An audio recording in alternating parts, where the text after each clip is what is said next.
Dalam menyambut Tahun Baru Islam 1 Muharram 1440 Hijriah, persaudaraan Zuriat Palembang Darussalam menggelar doa dan zikir, serta kegiatan Islami lainnya bersama anak yatim piatu.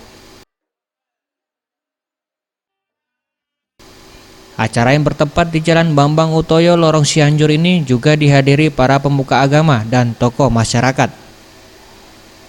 Puluhan keluarga besar Zuriat Kesultanan Palembang Darussalam hadir di tengah-tengah anak-anak panti asuhan. Selain doa bersama, anak-anak yatim pun diberikan bingkisan dengan tujuan untuk memberikan kebahagiaan kepada anak-anak panti asuhan.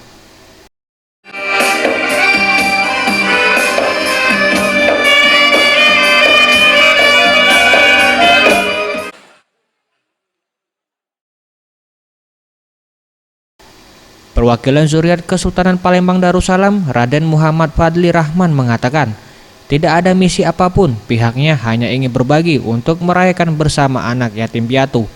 Selain itu, kegiatan ini juga dapat menyambung silaturahmi antara pengurus serta warga yang ada di lokasi kegiatan. Adapun kegiatan ini yaitu melaksanakan zikir bersama dalam rangka menyambut hari 1 Muharram yang insya Allah seluruh umat Islam di Indonesia ataupun di berbagai negara insya Allah merayakannya.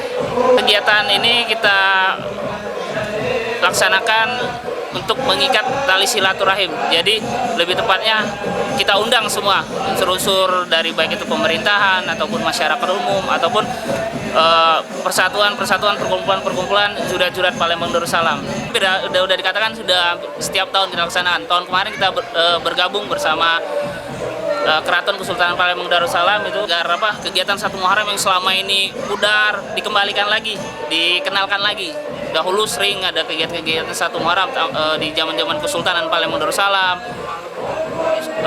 Kegiatan itu selalu rutinitas selalu ada dan sekarang kita menghidupkannya kembali. Kegiatan ini adalah inisiatif sebagai Zuriat Kesultanan Palembang Darussalam yang digelar setiap 1 Muharram. Tim Liputan Sriwijaya TV.